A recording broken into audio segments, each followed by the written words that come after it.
이사야 33장 마지막 단락이에요. 실제의 삶, 그렇게 제목을 정했습니다. 삶에서 가장 비참한 것이 노예가 되는 것이죠.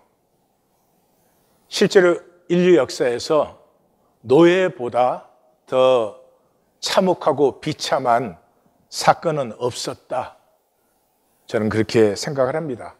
그래도 그 노예는 상황적 노예예요. 그 역사의 그 시기에 그런 상황 속에 있었기 때문에 노예가 된 것이죠. 그런데 사실은 더 비참한 것은 우리 대부분이 스스로 노예되어서 살고 있다는 것이에요. 무엇의 노예가 되었나? 에고의 노예가 되어 있어요. 거짓 자의 노예가 되어 있어요. 이 거짓 자는 실제를 거부합니다. 왜냐 그러면 에고는 내 마음대로 돼야 돼요. 내 마음대로 돼야 돼요. 그래서 실제는 복과 기쁨이에요. 실제는 반드시 복과 기쁨이에요. 이학권이에게 이학권이의 실제가 회복되면은 하나님 형상의 그 복과 기쁨이 피어나게 되어 있어요. 자식이라는 것 참 그 애매모호한 것인데 그렇게 상처도 많고 사실 갈등도 많고 또 가장 어려운 것이 자식을 양육하고 자식과 관계하는 것인데 그래도 자식은 복과 기쁨이잖아요. 왜냐 그러면 자식하고 관계는 실제 관계니까. 우리가 개념으로 만들어낸 것도 아니고 뭐 배워서 생긴 것도 아니고 이게 실제 관계니까. 근데 대개 손자녀가 되면 자식보다 훨씬 더 이뻐해요. 왜냐 그러면 이 에고의 개념이 많이 빠져버리기 때문에. 자식만 해도 이거 뭐 잘 만들어야 돼, 성공시켜야 돼, 다른 사람에게 잘 보일 자식 만들어야 돼, 이런 게 많이 들어있어요. 에고가 많이 들어있어서 사실 즐기지 못할 때가 많아요. 근데 이제 손자녀쯤 되면은 그런다고 되는 것도 아니고 만들 수 있는 것도 아니고 이렇게 에고의 그 허상이 좀 많이 빠져나가기 때문에 손자녀는 되게 그냥 그대로 즐기죠.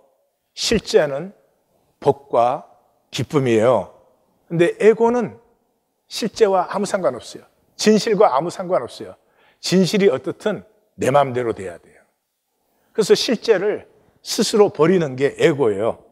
왜요? 에고의 만족을 위해서. 우리 일상이에요. 자, 부부간에 서로 부족할수록 더 격려하고 기도하고 섬기고 도와줘야 되잖아요. 어떻게 사람은 완벽할 수 없으니까.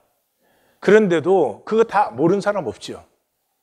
그래도 상대방이 뭔가가 나에게 잘못되거나 어긋난 것 같으면 그 뭐 섬겨야 되고 이런 거 다 사라지고 어떻게 하든지 네가 내 마음대로 될 때까지 난 너를 용서할 수 없어. 뭐 이런 거죠.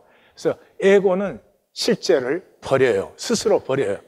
실제는 복과 기쁨이니까 그때부터 인생은 이 존귀함을 상실해버리고 참 이렇게 천박해지고 비참해지기 시작하는 거죠. 그런데 그렇게 이 실제를 버리고 허상을 사는 것이 단순한 그런 이유만이 아니고 실제를 산다는 것은 천천히 흐르는 실로아의 물이에요. 실제라는 것은 내가 만들 수 있는 게 아니에요. 실제라는 것은 내가 조작할 수 있는 것이 아니에요. 그냥 정직하고 성실하게 꾸준히 살아가다 보면은 실제는 스스로 피어나는 것이지 내가 만들어서 자 봐라 이렇게 할 수 있는 게 아니거든요. 그래서 이 세상은 이 천천히 흐르는 실로아의 물을 몰라요. 세상은 뭘로 살아요? 퀵 픽스 테크닉이에요. 상황마다 기지와 기술과 재치를 발휘하는 거예요. 상황마다 이렇게 잘 컨트롤 해 나가는 게 그게 뭐 좋은 삶이라고 해요. 그걸 아무리 하셔도 테크닉이니까, 퀵 픽스 테크닉이니까 잘하지 않아요.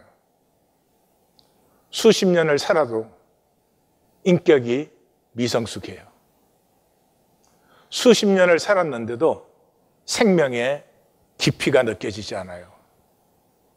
그것이 정말로 비극인데 우린 세상에 살면서 그냥 주어진 한평생 하나님 앞에서 내가 살아가는 그걸 하지 못하고 뭔가 사람에게 보일 것을 만들어내느라고 우리의 존귀한 생명을 천박한 삶으로 전락시키기가 쉽죠. 삶은 프레임이에요. 여러 가지로 표현할 수 있지만, 그리고 그 프레임은 절대 자유입니다. So, to change life, you have to change the frame. 삶을 새롭게 하시고 싶으면 프레임이 새로워져야 돼요. 프레임이 무슨 말이냐? 삶은 이제 자극과 반응이 있잖아요. Stimulation and response인데, 동물이나 뭐 식물이나 이 모든 것은 자극과 반응 사이에 스페이스가 없죠. 바람이 불면 흔들리는 것이고 뭐 그런 것이죠. 그런데 인간만이 자극을 받았을 때 그 자극을 내가 해석할 수 있고 그 다음에 어떻게 반응할 건지를 내가 결정할 수 있는 그 스페이스가 있어요. 이 스페이스를 프레임이라고 하는데 이 프레임은 절대 자유예요. 나밖에는 할 수 있는 사람이 없어요. 하나님도 나를 이렇게 어떻게 해석해가지고 어떻게 반응하도록 만들 수는 없어요. 절대 자유예요. 그런데 이 프레임이 이 세상에서는 노예가 되어 있는 거죠. 그래서 자유를 상실했어요. 프레임이 딱 픽스되어서 결정되어 있기 때문에 돈이 많아야 행복한 거야. 가난하면 불행한 거야. 뭐 이런 거. 학교를 좋은 데 나와야 훌륭한 사람이야. 그래서 이 프레임 자체에 이 경직되어서 자유가 없어요. 자유를 상실했다는 말은 인격을 상실한 거예요. 인격이라는 것은 어떤 반응이 왔을 때 나로서 어떻게 반응하느냐 하는 것을 인격이라고 해요. 그러니까 인격을 상실했으니까 조건반사밖에 없어요. 삶이 참 천박해지는 거예요. 좋으면 해해 그래요. 조금만 싫으면 짜증내고 신경질 부리고 이래요. 그래서 그 원효대사의 얘기가 있잖아요. 뭐 중국 가다가 밤에 해골물을 마셨는데 그렇게 시원했대요. 근데 이제 아침에 보니까 그게 해골의 썩은 물이어서 다 토해냈다. 그래서 사실 마음의 프레임이 어떻게 되어 있느냐에 따라서 현실을 보는 것과 반응이 다 달라진다. 그래서 이 프레임의 절대 자유 때문에 장폴 사르트르 같은 사람은 We are condemned to be free 그랬어요. 우리는 저주스러울 정도로 자유하다. 이 자유하지 않았으면 좋겠어도 자유할 수밖에 없는 이런 존재다. 뭐 그랬어요. 그러니까 어떤 사람이 이제 사르트르한테 질문했어요. 그러면 강도가 와서 칼 목에 대고 돈 뺏어가는데 자유합니까? 그랬어요. 그랬더니 사르트르 그럼 자유하죠. 그랬어요. 그 사람이 아니 어떻게 자유합니까? 그러니까 사르트르가 간단하게 대답했어요. 지갑이 도둑 맞는 사람도 있고 자신이 도둑 맞는 사람도 있다. 강도가 와서 칼들이 대면은 아마 지금 내 지갑은 나보다 저 사람이 더 필요하다고 하나님이 생각하시는구나. 그래서 건네주면서 드릴 테니까 잘 쓰시오. 그리고 다시는 우리 이런 일로 만나지 맙시다. 좋은 일로 만납시다. 그러면 되잖아요. 근데 지갑만 강도 맞는 게 아니라 자기까지 강도를 맞아가지고 두고두고 그놈은 인상도 나쁘더라 뭐 이러면서 그럴 수 있죠. 자, 저 글자를 한번 보십시오. 저걸 보여주면 대개는 13으로 읽든지 B로 읽든지 그래요. 근데 두 번째 그림을 봐요. 자, 이제 뭐라고 읽을까요? 모두가 13으로 읽어요. 또 보여주세요. 모두가 B로 읽어요. 뭐죠? 프레임이 결정이에요. 이 실제가 무엇이냐고 우리가 이해하고 acknowledge 하는 데는 프레임이 모든 걸 결정해요. 그래서 성경은 들림의 프레임을 말해요. 들림의 프레임이라는 것은 상황 속에, 상황의 늪에 빠져가지고 허우적거리는 것이 아니라 상황에서 들림, 예수님이 인자가 들려야 하리라 그랬죠. 영상을 하나 보겠습니다. 우주 비행사들이 지구 밖에 나가가지고 이 지구를 보고 나서 공통적으로 어떤 경험을 하는 거예요. 신비한 일종의 약간 종교적인 경험하고도 비슷한 경험을 하게 되는 거예요. 그래서 그 사람들이 모여서 책을 썼어요. 그 책의 제목이 뭐냐? The Overview Effect라는 책이 있어요. 요즘 뭐 무슨 이펙트 이런 말 많이 있잖아요. 뭐 립스틱 이펙트, 온갖 종류의 이펙트가 있는데 The Overview Effect라고 하는 책을 쓰고 이 Overview Effect라는 말도 그 우주 비행사들이 만들어냈어요. 이분들이 왜 이런 말을 만들어냈느냐? 한 번도 보지 못한 겁니다. 이 지구를 저 위에서 오버뷰, 글자 그대로 위에서 보는 거잖아요. 오버뷰 이렇게 보니까 저 아래에서 그렇게 아웅다웅하면서 내가 살았던 것들이 너무나 의미 없게 보이는 거예요. 심지어 국가와 국가끼리 싸우고 있는 것들, 국경선을, 저희 국경을 사이에 두고 싸우고 있는데 저 위에서 보니까 국경이라는 게 안 보이더라는 거죠. 그냥 상상 속의 라인인데 그걸 두고 사람들이 싸우고 있더라. 그러면서 이분들이 공통적으로 하는 얘기가 뭐냐? 큰 그림을 한번 보고 나면 이제는 그전과 같은 방식으로 살 수가 없더라. 사람이라는 거 말이죠. 참 독특한 것이에요. 굉장히 작습니다. 우주에서는 먼지 한 톨 봐도 못하죠. 그리고 사람의 마음도 그렇게 크지 않아요. 그럼에도 불구하고 우리 중에 우주를 품지 못하는 마음은 없어요. 우리 중에 영원을 담지 못하는 마음은 없어요. 뿐만 아니라 모든 것이 이 꽃을 보면 꽃의 현상을 보죠. 이게 장미다, 무슨 꽃이다 이렇게 할 수 있지만 이름을 몰라, 무슨 꽃이다. 그러니까 그는 아무것도 아니에요. 정말로 보는 사람은 이 꽃의 이 옅은 분홍색과 이 꽃의 옅은 오렌지색은 어디서 나온 것인가? 왜 다른 것인가? 그것을 보려고 할 때 실제 세계 안으로 들어가서 실제를 만나고 실제를 우리에게 나누어 줄 수 있어요. 현생에 이렇게 정해진 것, 픽스된 것만 보는 사람에게서는 그런 것을 바랄 수가 없죠. 그래서 참 인간의 마음은 어떻게 보면 참 작고 째째한 마음임에도 불구하고 무엇을 보아도 현상이 아니라 그 본질을 만나서 그것을 표현하는 것이 시고 문학이고 그림이고 예술이고 음악이고 뭐 그런 것이죠. 인간의 마음만이 괜찮아 할 수 있어요. 괜찮아. 어떤 마을에 스승님이 계시고 굉장히 존경받기 때문에 많은 제자들이 있었어요. 근데 그 마을에 처녀가 임신을 한 거예요. 그래서 그 잡아다가 누구냐 애비가 그러니까 스승님이라고 한 거예요. 마을 사람들이 너무나 화가 나가지고 막 몽둥이를 들고 그 집으로 가가지고 다 때려 부수고 애를 맡겨주면서 당신 애니까 이제 당신이 기르셔 그랬어요. 그러니까 스승님이 그 애를 받으면서 very well, very well. 그러지요, 뭐 괜찮아요 그랬어요. 10년이 지난 후에 그 여성도 결혼해서 이제 가족이 있고 그러는데 마을 사람들에게 사실은 그때 너무 두려웠다. 그리고 그때 내가 고백했으면 우리 남편은 그때 맞아 죽었을 것이다. 사실 우리 얘기다. 그래서 마을 사람들이 얼마나 또 미안해요. 그래서 다 스승님한테로, 거기 스승님한테 가니까 집은 다 부서졌지, 제자들은 다 떠나버렸지. 홀로 젖동량에서 이 애를 길러서 둘이 있는데 가서 막 백배 사죄하고 우리를 용서해 달라고, 이제 아이는 우리가 기르겠습니다. 그러니까 또 스승님이 very well, very well. 존재를 아는 사람이지. 사람들이 나를 존경한다고 내가 달라진 거 하나도 없어요. 사람들이 나를 무시한다고 내가 나 아닌 것도 아니에요.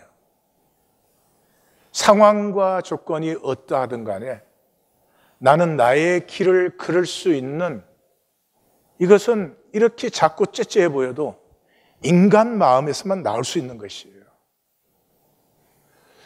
조건과 상황이 내가 아니고, 심지어 그 조건과 상황에 반응하는 나가 내 아니고, 그 위에 들려서 조건과 상황을 보고 조건과 상황에 반응하는 내 감정, 내 생각을 보면서 그 초월적인 그 나가 진정한 나예요.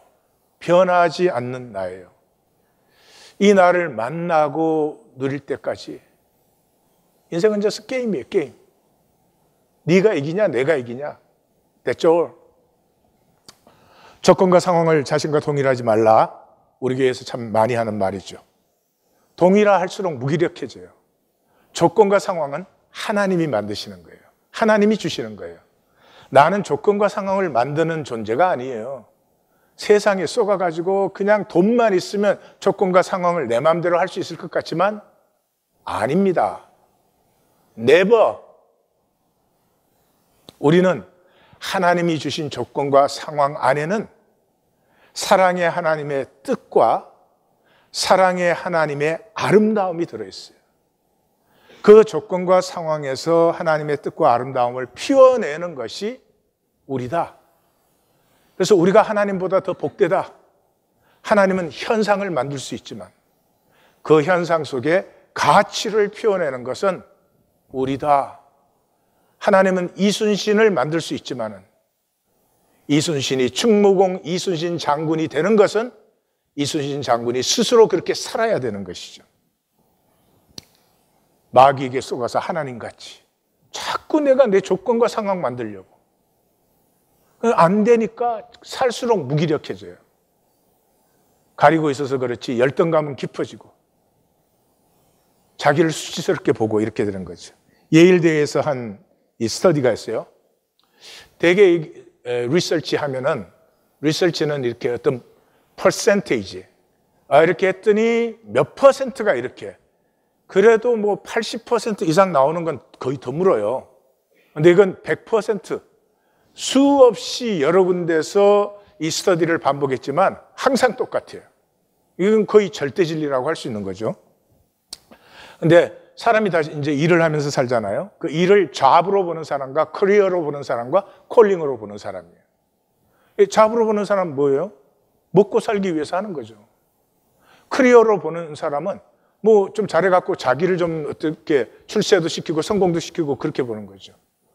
콜링으로 보는 사람은 무언가 이 역사와 사회 속에서 자기 자신과 하는 일이 의미와 가치가 있기를 원하는 거죠. 근데 이 잡쪽으로 갈수록 자신은 중요하지 않아. 경쟁이 중요해. 내가 이겨야 되는 거. 이게 중요해요. 근데 콜링 쪽으로 갈수록 경쟁은 상관이 없어. 나 자신이 소중해. 나 자신이 원하는 것이 무엇인지. 그게 더 간절한 질문이에요. 내가 너한테 이겼냐 보다도. 그런데 이 스터디의 결과에서 콜링 쪽으로 옮겨갈수록 성공도 더 잘하고, 경쟁을 주요 이슈로 삼지 않는데 성공도 더 잘하고 훨씬 더 행복하고 몸과 마음이 훨씬 더 건강해요.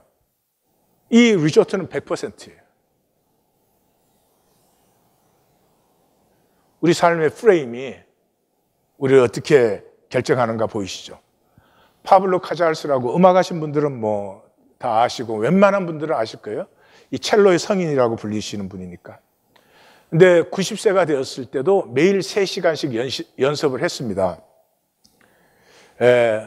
근데 이제 이웃 사람이 90이 됐는데도 3시간씩 연습하니까 아니 아직도 그렇게 연습을 해야 됩니까? 라고 물었어요. 그랬더니 카자르스가 I believe I am beginning to notice some improvement. 나 좀 나아지고 있는 것 같아. 먹고 살려고 음악을 해. 얼마나 불쌍한 일이에요. 성공하기 위해서 음악을 해.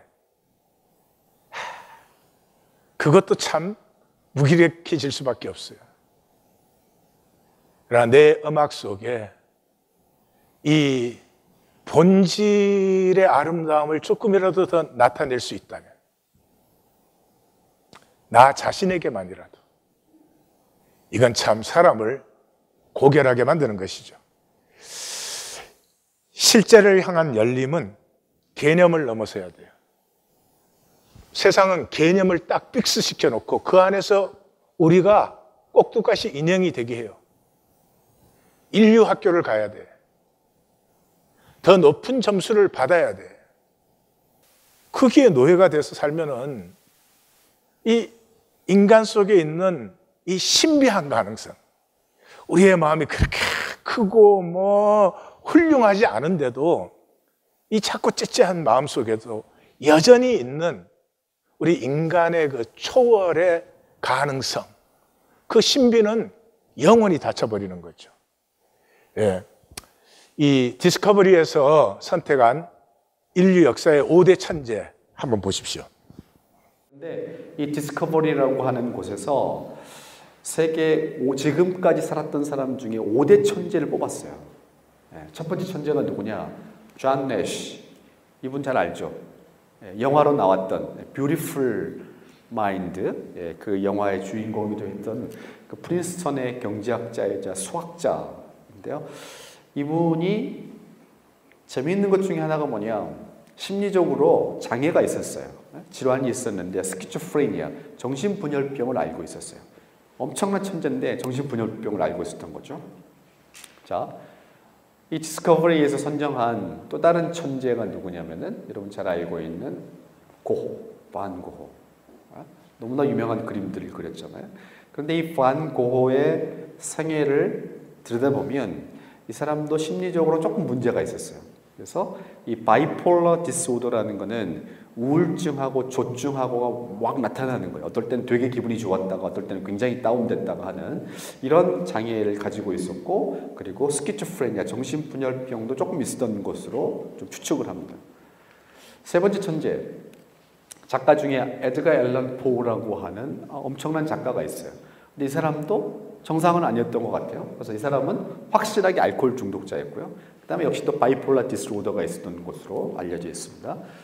네 번째가 누구냐? 베토벤을 또 빼놓을 수가 없죠.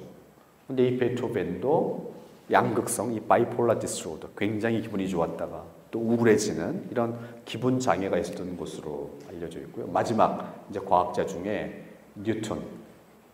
근데 그 뉴턴도 정신분열병, 바이폴라 디스오더가 있었던 것으로 알려져 있어요. 이런 정신적인 어려움을 가지고 있었다라는 것과 이분들이 천재적인 어떤 업적을 냈다라는 것과 그 다음에 양파 껍질이 몇 겹이라는 게 되게 무슨 상관이 있는 거냐? 이런 사람들은요, 공통점이 뭐냐? 양파를 보고 양파 껍질이 몇 겹인지를 궁금해하는 사람들이에요. 근데 우리는 양파를 보고 그냥 양파다라고 별로 궁금해하지 않는 사람들이라는 얘기예요. 근데 그 차이가 어디로부터 나오느냐? 이름 때문에 그래요. 무슨 얘기냐면은, 다시 양파로 한번 돌아가 볼게요. 어떤 사람이 처음으로 양파를 보는 겁니다. 평생 처음으로 이 양파를 보는 거예요. 그러니까 이 사람 머릿속에는 얘가 양파라는 개념이 없어요. 양파라는 이름이 없는 겁니다. 그러면은 이 물건을 보고 이 사람 마음속에서 어떤 질문이 나오냐면, 어떤 물건인고, 어디에 쓰는 물건인고 라는 질문이 나와요. 그 질문이 생기면 들여다보는 겁니다.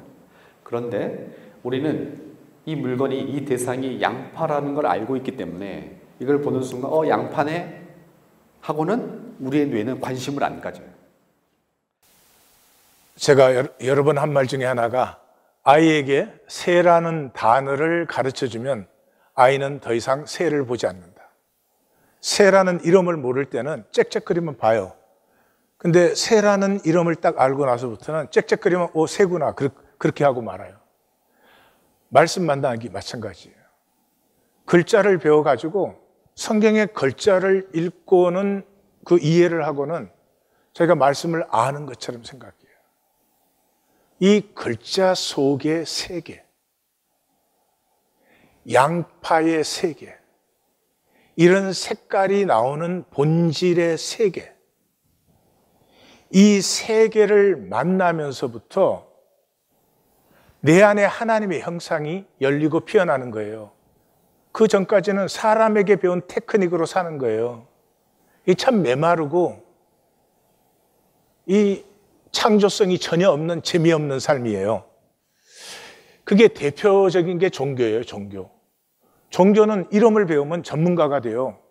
여러분 다 경험하셨죠? 교회 처음 나오면 아멘 그런 사람들이 있어요. 그래가지고는 그 참 어색하고 두드러기가 납니다. 근데 이제 한참 다니면 자기도 아멘 막 이래요. 그러면 이제 믿음이 생긴 거야. 그래도 전하는 사람은 아멘 하는 사람이 이뻐. 그렇게 인상 쓰고 보고 있지 말고, 예. 그보다 더한 건 할렐루야죠. 아우, 막 할렐루야 이러면 막 정말 이 소름 끼치죠. 막 털이 쓰는데 한참 다니다 보면 자기도 또 할렐루야 막 이래요. 그럼 그만큼 전문가가 된 거지. 종교에 실제가 없는 이유예요. 개념만 배워요. 대표적인 게 은혜예요. 기독교 안에서 제일 많이 쓰는 말이 은혜인데 은혜 아는 사람 거의 없어요. 은혜를 안다, 만났다. 그 말은 죄책감이 없다예요. 은혜와 죄책감은 같이 있을 수가 없어요. 은혜를 딱 만나는 순간에 죄책감에서 자유해져 버려요. 내가 작심하고 죄를 지어. 그렇게 죄를 지어도 하나님의 용서는 내 죄 짓는 캐파시티에 억억만 배가 더 커요. 그냥 내가 이렇게 부족한데도 여전히 나를 그냥 미친 듯이 품어 안는 하나님 때문에 내가 녹아져 내려요. 절대로 새로워질 수 없는 내가 새로워진다고요. 기쁨이 솟아요. 내가 새로워지는 기쁨보다 더 큰 기쁨이 없어요. 한양대 정민 교수가 미쳐야 미친다 그랬어요. 예, 실제는 신비가 있잖아요. 실제 이게 다 나타나 보이는 건 현상이죠. 안 보이거든요, 실제는. 그러므로 실제는 신비가 들어있어요. 근데 그 신비를 만나면은 열정이 피어나요. 그래서 미쳐야 미치는 거예요. 불광불급. 이 조선시대 얘기예요. 그때는 부정적으로 표현해요. 미치지 않고는 이루지 못한다. 예, 그걸 이제 이 정민 교수님이 미쳐야 이른다 이렇게 표현을 했는데, 예, 뭐 미친다는 게 뭐예요? 현상에 미치는 사람은 없어요. 미칠 수가 없어요. 현상은 계속 변하는 것이고. 실제를 만나면은 사람이 미치기 시작하는 거예요.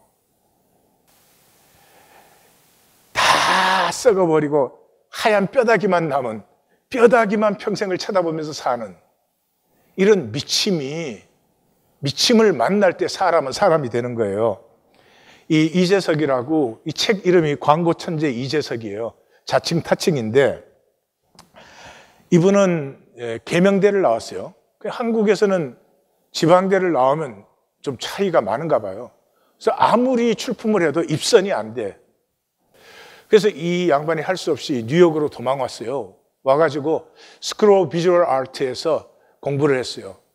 그러고 나서 2년 동안에 광고제에서 메달을 28개를 탔어요. 뿐만 아니라 원쇼 칼리지 페스티벌이라는 게 세계에서 최고 최대의 광고제인데 거기서 1등을 했어요. 그때가 25살이었어요. 그런데 이 사람의 광고를 좀 보십시오. 저 공기오염 포스터예요. 예, 꿀뚝에다 권총을 딱 달아놨죠. 그 다음에 전쟁 하지 말자 하는 포스터예요. 미사일을 싹 쐈는데 원형 기둥에다 감아놓으니까 미사일이 어디로 날아오고 있어요? 자기한테로 날아오고 있죠. 그게 실제로 사실, 그렇죠? 그 다음에 제일 마지막 그림, 저 사진은 이 스크롤 비주얼 아트에서 이제 항상 그 학교 광고를 이 전문적인 광고 그 업체에다 맡겼는데 우리 학생들에게 공모하자 그래가지고 이에 공모를 했는데 이재석 씨가 저걸 낸 거죠. 저게 뭐예요? 지금 저 다이너에 있는 그 휴지 그 박스죠? 심지어 화장실에서까지 아이디어만 생각나면 거기다 그리고 쓰고 하는 거예요. 예, 그리고 그 밑에도 뭐 다 이제 일상에서 나오는 페이퍼예요. 그러니까 이 이재석 씨가 뭘 표현하고 있어요? 우리는 무엇을 하고 있어도 광고를 생각한다. 이런 걸 미친다고 하는 거예요. 현상은 깊이가 없어서 미칠 수가 없잖아요.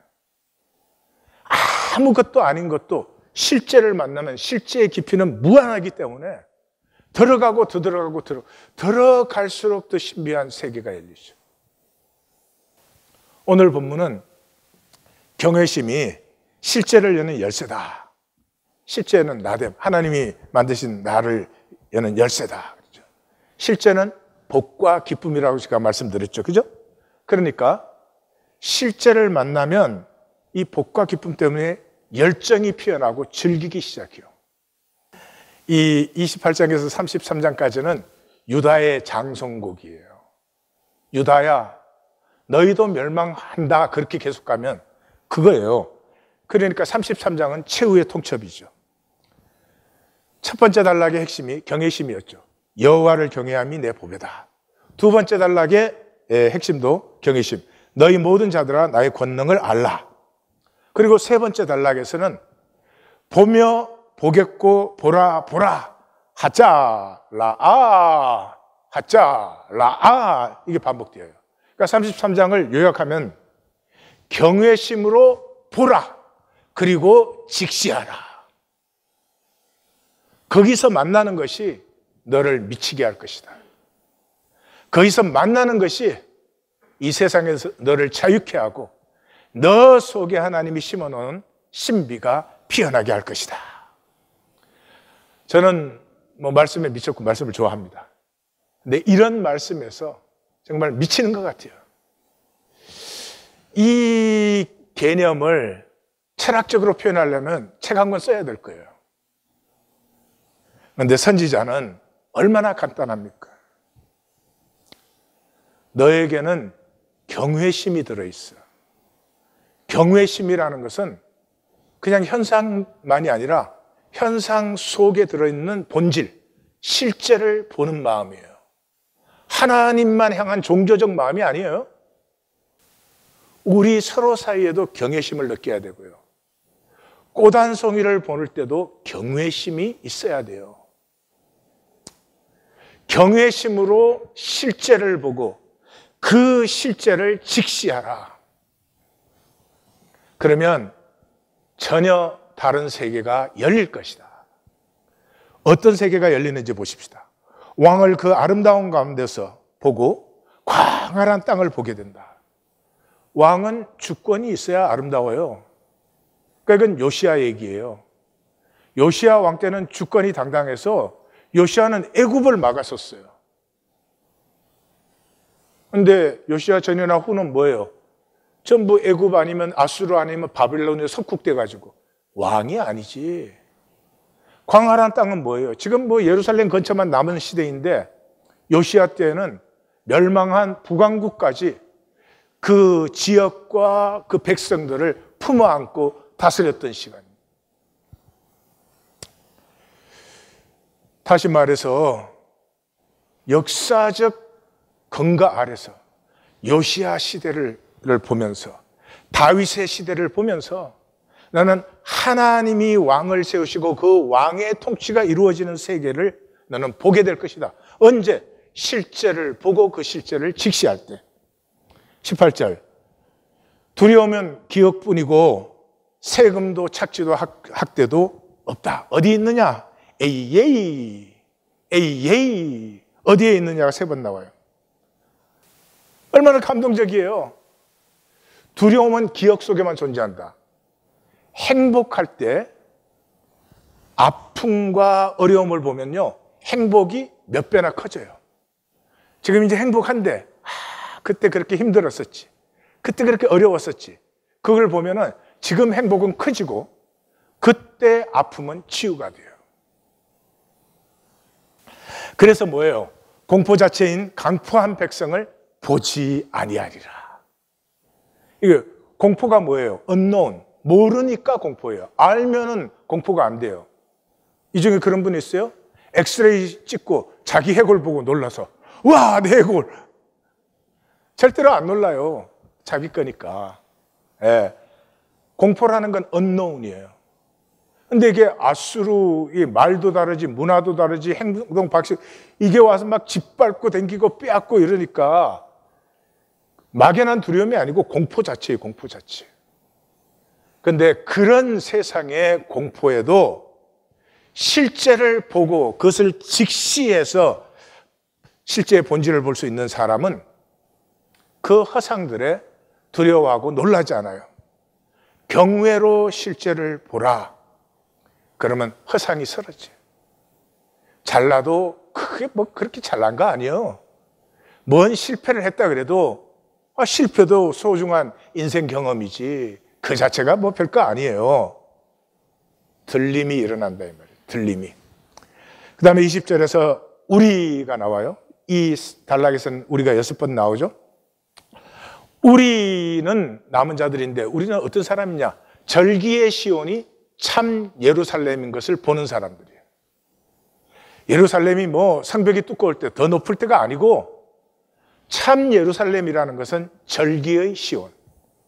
하나님 앞에 온 백성이 한 가족으로 모여서 그 잔치의 즐거움을 누릴 때가 그것이 참 예루살렘이다. 그래서 제가 그러잖아요. 1820 데일리 브레드가 지난주에 그랬죠? 직장보다 중요해요. 친구보다 중요해요. 가족보다 중요해요. 이 세 가지 중요하지만 이 세 가지에서 본질이 열어지지는 않아요. 1820 데일리 브레드는 함께 본질을 열 수 있는 모임이에요. 여기에서 본질이 열리면서 직장도 복되어지고 친구도 복되어지고 가족도 복되어지고. 그래서 아니할 것이오가 여기 또 3번 나와요. 아니할 것이오가 옮겨지지 않는다, 뽑히지 않는다, 끊어지지 않는다. 두말할 것도 없이 포로로 잡혀가는 거 얘기하는 거잖아요. 그러니까 오늘 말로 바꾸면 노예가 되지 않는단 말이죠. 실제를 본 사람은 이 프레임에 절대 자유가 회복되었기 때문에 창조적인 사람이 돼요. 현상이 나를 규명하는 것이 아니고 내가 현상을 해석하고 재표현하는 하나님의 창조성을 누리게 된다. 그거 하면 돈도 따라오는 거예요. 아멘 했었어야 되는데 too bad.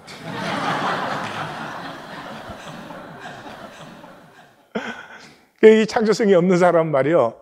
삶을 인간 게임으로밖에 못 봐요. 그래서 에너지를 다 어디에 낭비해요? 다른 사람이 나를 잘 보는가? 다른 사람이 나를 좋아하는가? 다른 사람이 나를 인정하는가? 다른 사람이 나를 용납하는가? 그거에 에너지를 다 낭비해요. 좋아하든 싫어하든 건 네 자유야. 나는 상관이 없어. 나는 나를 사는 거지. 이렇게 될 때 에너지가 나를 피우는데 집중되기 시작하죠. 우리와 함께, 여호와께서 우리와 함께 하시고 큰 강과 큰 바다. 그러니까 이거 뭐 말하는 거예요? 유프라데스, 티그라테스, 나일강, 그리고 지중해 얘기하는 거죠. 그 지중해에 그 큰 강과 바다에 더 이상 큰 배가 없어요. 제국이, 첫 제국은 사르곤의 아카드 제국이에요. 그런데 실제적인 제국은 아수르가 처음 제국이에요. 왜냐 그러면 제국이라고 할 때 이제 배를 띄우기 시작해서 여러 민족과 여러 문화 자체를 정복을 했을 때가 제국이고, 사르곤의 아카드 제국 같은 것은 그 지역에서 이제 넓은 지역을 점령했다, 이제 그런 것이죠. 그래서 이 제국을 결정하는 것이 이제 두 가지인데 마차와 큰 배예요. 그러니까 우리 보았죠? 페니키아 할 때 이미 그 시대에 스페인을 식민지로 가지고 있었죠. 페니키아가. 그런 것과 마찬가지예요. 그러니까 큰 배를 보지 못한다고 하는 것은 제국의 세력이 소멸된 것이에요. 그리고 그래서 여호와가 3번 나오고 우리가 4번 나와요. 여호와는 우리의 재판장이다, 지휘관이다, 왕이다, 구원자다. 이 사중 표현은 이제 세상 얘기하는 거예요. 그래서 계시록에도 보면 족속과 방언과 백성과 나라 이렇게 사중으로 표현하잖아요. 왜 저렇게 하나 그러지만 그 당시는 동서남북이 사방이기 때문에 사중적인 표현은 세계 전체를 얘기하는 것이에요. 그래서 여호와가 3번 나오는 것은 3번이 완전수죠. 그러니까 이 세상이 경외할 유일한 분은 여호와밖에 없다 하는 것이죠. 그래서 결론을 이렇게 내립니다. 23절에 돛을 세우지 못함 저는 자에게 오히려 탈취를 당하는, 이제 그러니까 제국이 큰 배로 여러 민족과 다양한 지역을 점령하는 것인데 돛을 세우지 못하니까 나아갈 수가 없죠. 요즘 말로 하면 미사일이 없어. 쏠 미사일이 없어. 그랑 마찬가지예요. 그래서 멸망하는데 전원자에게 탈취를 당할 정도로 멸망한다. 거기에 반해서 시온의 남은 자들은 질병이 없고 모든 죄사함을 받는다. 경외함으로 봄이 열렸을 때 질병은 육신이죠. 예, 죄는 영이죠. 그러니까 영과 육에서 구원을 받아요. 직접적인 연결이 아니지만은 이 몸과 마음의 모든 병은 죄에서부터 시작되는 거예요. 죄가 없으면 병은 없어요. 예, 그러니까 또 친교 시간에 아픈 사람 보고 무슨 죄 졌냐 이러지 말고 예, 그런 식의 직접적인 연결이 아니고 죄가 없으면 몸과 마음의 병은 없는 거예요. 예, 그렇죠? 그러니까 죄 사함을 받게 되면 형통이 시작돼요. 이 기독교의 죄 사함은 개념이 돼가지고 막 세뇌식으로 주입시키려고 하지. 근데 그 죄 사함 어디에 써먹나? 죄 사함은 받았는데 삶은 뭐 달라지는 것도 없고 성숙해지는 것도 없고 복되어지는 것도 없어요. 다시 말씀드려요. 죄 사함을 받았으면은 나를 창조할 때 하나님은 나의 분복을 창조한 것이죠. 분복을. 그러므로 죄 사함을 받았으면 나는 반드시 나의 분복을 누려요. 그리고 살아보시면 알지만은 나의 분복 이상도 필요하지 않아요. 나의 분복 이하도 안 돼요. 나는 나의 분복을 누리면 어떻게 살 것이냐에서는 신경 꺼지는 거예요. 그리고 신경은 어디에 써요? 본질에 써요. 나는 무엇을 좋아하나? 난 정말 무엇을 하고 싶은가? 나는 무엇을 캐보고 싶은가? 내가 열어야 될 나의 세계가 열리는 것이에요. 죄사함을 받았으면 개념이 아니고요. 그래서 경외심으로 사는 사람은 계속 죄사함을 받는 사랑의 실제를 누려요. 우리 인간은 육체로 현상에 있는 동안 하나님 내 죄를 용서하여 주시옵소서 하는 순간에 또 죄를 지어요. 단 1초도 하나님이 붙들어 주시지 않으면 나는 항상 죄 속에 있을 수밖에 없어요. 뭐 다윗이 죄 중에 잉태되어서 죄악 중에 출생되어서 날마다 죄가 내 앞에 있습니다 그랬으면 우리는 말할 것도 없어. 경외심, 하나님의 실제를 아는 사람은 내가 죄를 안 지어서가 아니고 내가 뭐 남보다는 죄를 덜 지어서가 아니고 이 무한하신 하나님의 은혜와 용서 때문에 죄인인 내가 나 자신, 죄사함 받은 나의 실제로 피어날 수 있음을 누리고 즐기는 것이지 무슨 뭐 죄가 이렇게 됐냐 저렇게 됐냐 그런 문제가 아니라 이 말이죠. 그런데 종교인들은 뭐예요? 종교심은 죄책감을 계속 느끼고 있잖아요. 계속 가리는 거죠. 가린다는 말은 단절되어 있는 것이잖아요. 심은 다 거짓이에요. 윤리심, 애국심, 뭐 양심, 뭐 또 무슨 심 있어? 뭐 수도 없이 심은 다 거짓이에요. 그 심이 거짓이 아닐 때는 유일하게 경외심밖에 없어요. 하나님이 됐든 너가 됐든 뭐 나무가 됐든 꽃이 됐든 내가 경외심을 느낄 때만은 실제 그대로예요. 종교심은 그래서 거짓된 거예요. 그런데 하나님이 살아계시잖아요. 하나님이 계시잖아요. 그러면 거짓으로 복될 수는 없지. 하나님 안 계시면 몰라. 거짓으로 복을 만들 수 있을지도 모르겠어요. 내 생각에 그것도 안 되는 것이지만 하나님이 계시는데 어떻게 거짓으로 복이 돼요? 이 마귀의 거짓이 깨어져야 돼요. 이것에서 회복시키는 것이 경외심이죠. 경외심은 실제를 회복해요. 하나님이 나에게 하나님 되게 하셔요. 개념이 아니고 하나님이 나를 사랑하시는 하나님 되게 하셔요. 그래서 이때로부터 자유와 열정이 피어나요. 시냇가에 심은 나무가 되는 것이죠. 이걸 오늘 프레임으로 표현하면 첫 번째는 나 중심의 프레임에서 자유해져요. 이게 삶에서는 최고의 전환이에요. 나 중심의 프레임에서 자유해지면 나에게 관대해져요. 우리가 나 자신에게 제일 잔인해요. 너 성공할 때까지, 너 잘 될 때까지, 너 이길 때까지, 너 뭐 돈 벌 때까지 너는 아무것도 아니야. 이게 우리 자신 속에 들어있어요. 그래서 남에게도 그걸 보는 거예요. 근데 나에게 관대해져요. 나에게 관대해지고 나면 남에게도 관대해져요. 조건 때문에 사람 멸시하는 그런 천박한 일을 하지 않아요. 승자, 패자 프레임에서 자유해져요. 이겼냐, 졌냐, 성공이냐, 실패했냐, 뭐 많이 받냐, 적게 받냐, 이런 그 째째한 것에서 자유해져서 나를 누리는 프레임이 피어나요. 아까도 말했죠? 하나님은 조건과 상황을 만들지만 그 조건과 상황 안에 들어있는 하나님의 뜻과 아름다움을 피우는 것은 나예요. 나가 살아나는 거죠.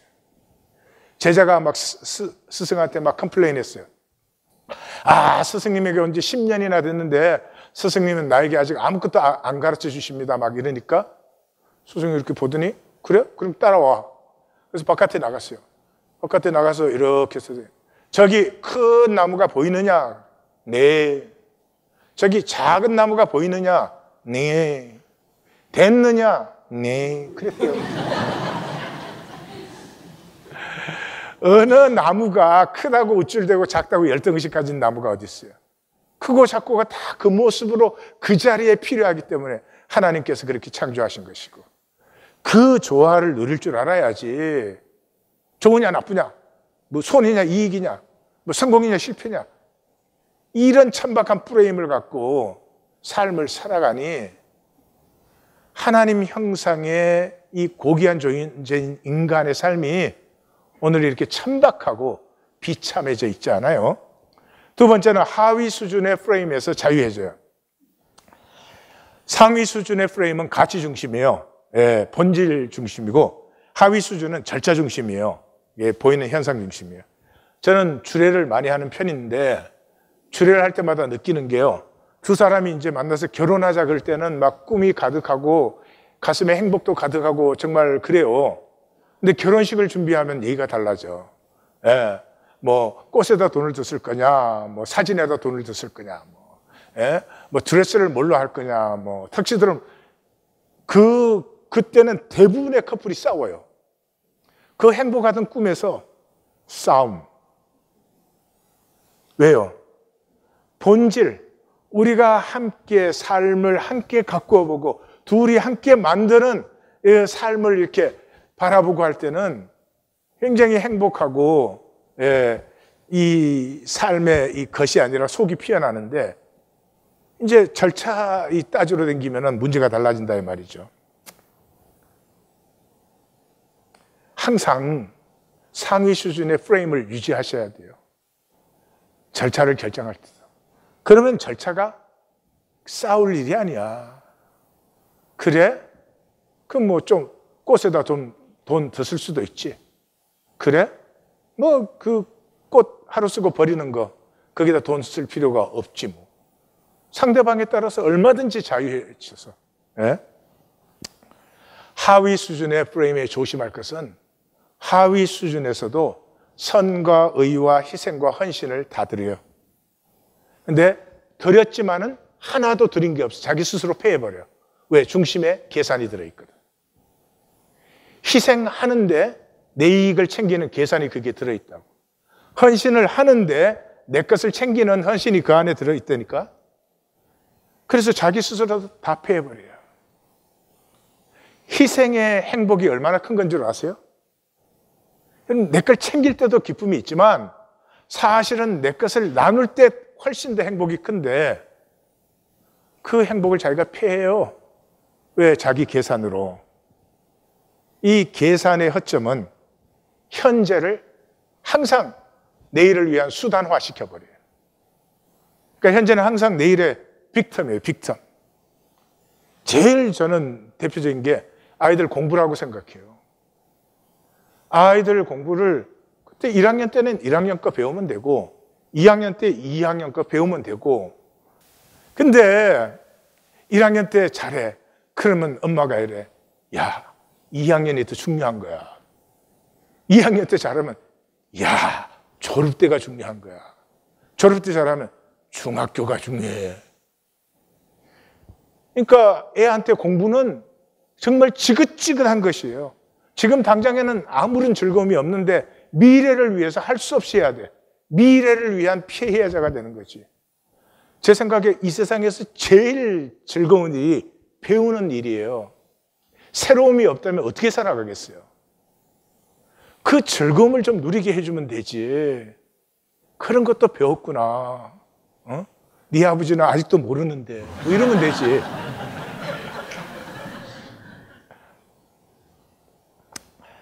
무엇보다 비교 프레임에서 나세움의 프레임으로 전환돼요. 끊임없이 남에게 자기를 비교하는 사람은 자신이 없어져 버리죠. 쪼그라들어요. 남하고 비교를 뭘로 해요? 인격으로 비교하는 사람 봤어요? 저 사람의 인격이 좋은 건 내 인격이 더 훌륭한가? 이런 건 비교 안 해요. 뭐예요? 소유밖에 없어요. 소유. 이 소유의 프레임이 전체인 사람은 삶이 쪼그라들어요. 삶도 쪼그라들어, 인격도 쪼그라들어, 관계도 쪼그라들어. 나세움의 프레임으로 전환되는 사람은 모델이 생겨요. 제 모델은 사도 바울이에요. 어느 시점에선가 저는 바울이 본 그 세계를 나도 보고 싶다. 이 복음의 비밀을 어떻게 저걸 알 수가 있을까? 육체 속에 있는 사람이. 나도 좀 그러고 싶다. 모델이 생겨요. 그러면 모델이 생기면 소유가 중요하지 않아요. 경험이 중요해요. 바울이 했던 경험이 내 경험이 될 때 너무나 기뻐요. 심지어 어려운 경험까지도. 그래서 경험이 중요하기 때문에 더불어 나누고 교통이 일어나요. 이 소유의 사람은 그냥 움켜쥐고 발발발발 떨어. 어쩌자는 거죠? 그게 자기야? 그게 자기 생명을 만들어? 아무리 작지만 함께 나누어 보는 행복, 통하는 보람, 그걸 모르고 어떻게 인간의 삶이다 그럴 수가 있어요. 정호성 씨의 고단한 전시적 인생, 전시적 인생이라는 건 보이기 인생이에요. 내가 누구의 손을 잡기 위해서는 내 손이 빈손이어야 한다. 내 손에 너무 많은 것을 올려놓거나 너무 많은 것을 움켜쥐지 말아야 한다. 내 손에 다른 무엇이 가득 들어있는 한 남의 손을 잡을 수는 없다. 소유의 손은 반드시 상처를 입으나 텅 빈 손은 다른 사람의 생명을 구한다. 그동안 내가 빈 손이 되어 다른 사람의 손을 얼마만큼 잡았는지 참으로 부끄럽다. 어차피 빈손으로 와서 빈손으로 가는 인생인 걸 무엇을 욕심내고 무엇이 못마땅한가? 오만과 욕심을 버리지 않는 한 어느 누구도 내 손을 잡아줄 리 없고 용서와 배려를 모르는 한 어느 누구에게도 손 내밀 수 없다. 이사야 33장의 키워드는 경외심입니다. 왜요?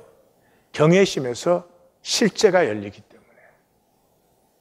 실제가 열릴 때 우리는 다 하나님의 형상, 창조적이 돼요. 창조적이 되면서부터 시냇가에 심은 나무가 되어요. 내가 들어가는 실제의 세계는 경쟁 세계가 아니에요. 한없이 깊어질 수 있고 내 길과 너의 길이 다르기 때문에 너의 길을 축복해 주면서 내 길이 깊어질 수도 있어요. 이 경외심이 없으면 상황이 전부예요. 상황 뭘로 살아요? 돈으로 살아요.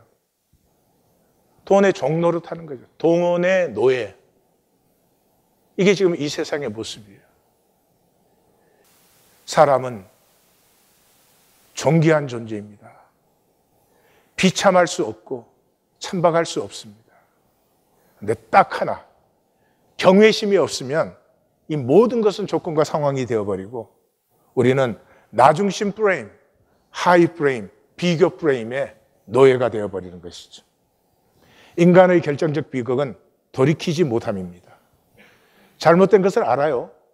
내가 원치 않는 삶을 사는 것을 알지만 돌이켜지지 않는 육체의 관성 때문이에요. 오호라 나는 공고한 사람이라고. 이 사망의 몸에서 누가 나를 건져내려.